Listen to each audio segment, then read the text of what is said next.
राष्ट्र और सीमाओं के बनने से बहुत पहले एक ऐसी भूमि थी जिसने संसार को ज्ञान दिया।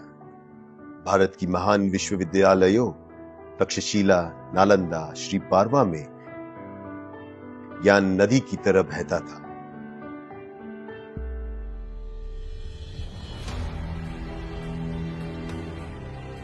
और नाजुक ताड़पत्रों पर सहेजकर दूर दूर तक फैलता चला गया।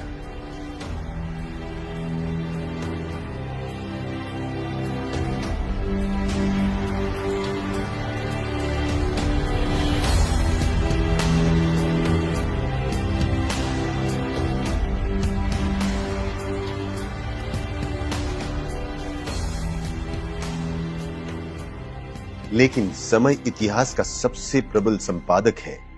साम्राज्य बदलते गए, पुस्तकालयों में सन्नाटा छा गया और इन शिक्षाओं का बहुत सा हिस्सा भारतीय जीवन से धीरे धीरे लुप्त हो गया।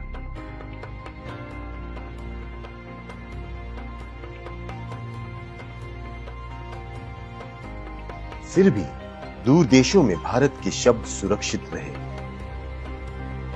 चीन में विद्वानों ने इन सूत्रों का अनुवाद किया और उन्हें संभाल कर रखा। सदियों तक भारत की आवाज सुरक्षित रही। सदियों बाद एक व्यक्ति ने इन राष्ट्रों के बीच भूले बिसरे सेतु को देखा और उसे पुनर्निर्मित करने का संकल्प लिया।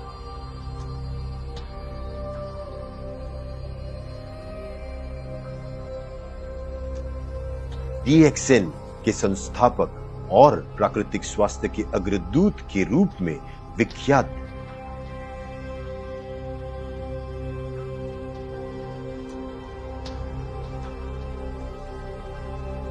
दातुक डॉक्टर लिम सियाओ जिन ने एक और गहन संकल्प अपने हाथों में लिया।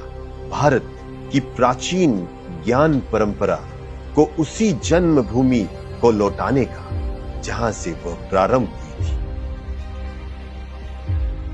DXN भारत की 25वीं वर्षगांठ पर यह संकल्प एक ऐतिहासिक पड़ाव पर पहुंचा है। एकोत्तर आगामा के 51 खंड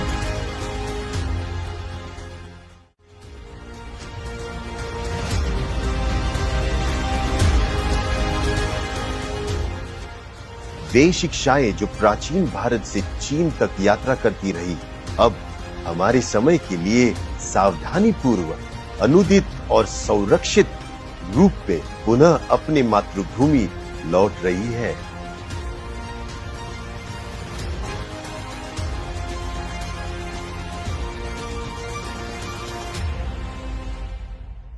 जो कभी केवल ताड़पत्रों तक सीमित था, अब हर हाथ में सजीव है।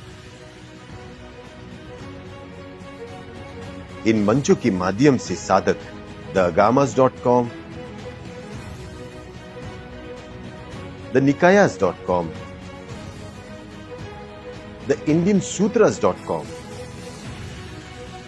अब कहीं से भी भारत के शाश्वत सूत्रों तक पहुंच सकते हैं।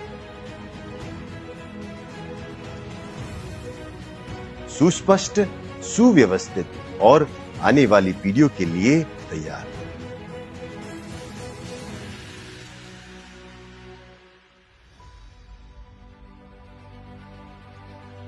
भारत में DXN के 25 वर्षों का उत्सव मनाते हुए आज 2500 वर्षों का ज्ञान भी अपने घर लौट रहा है। ज्ञान की जननी भारत भूमि में, ज्ञान जननी भारत के लिए ये दातुक डॉक्टर लिम सियाओ जिन का उपहार है। स्वास्थ्य, विरासत और जागरण का यह उत्सव समस्त विश्व को समर्पित है।